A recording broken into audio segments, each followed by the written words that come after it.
It's fun just to travel around, and it's really how we came a lot closer as a family. And it's just been something that, you know, everyone's like, oh, when are you gonna quit? I'm like, I'll never quit, because I want my daughter, you know, is 4 months old now, but I want her to feel this camaraderie and this passion for something. And even if she doesn't take anything from action sports, just to give her what my parents gave me, and that was that feeling of, hey, let's go out, let's be a family, let's have a lot of fun.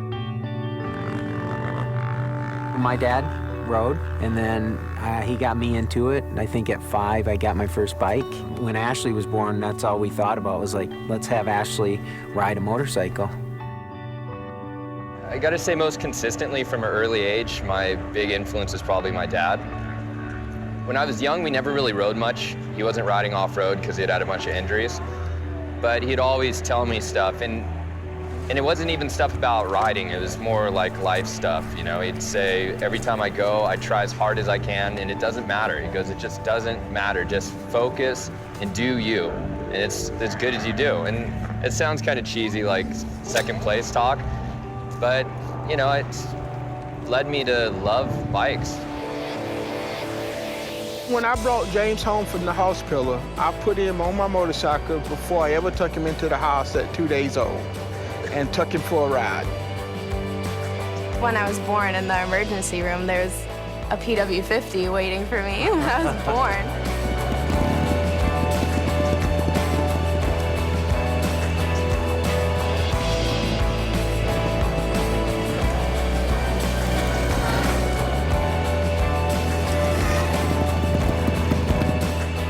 I grew up riding motorcycles with my father. I got my first motorcycle when I was 4 years old. It's something that now I really want my kids to do, just because I've got so many fond memories from it, and I think riding motorcycles shows you an element where, you know, sometimes it pays to take a risk, and anyone who's been successful in life, they've all taken risks. My first experience that I remember on a motorcycle, I was probably about 2.5, 3 years old. And my dad would set me up he had a Triumph. And so I had to keep my legs out so I didn't burn my legs on the motor.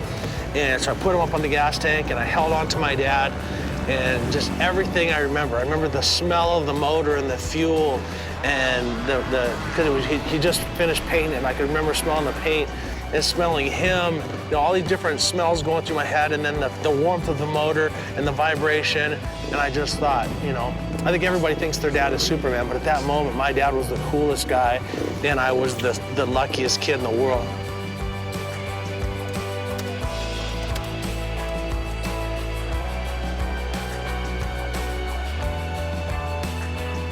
People, when are you doing another one? I go, never, but guess what? My son is. Wow. Yeah, that's not too big of shoes to fill.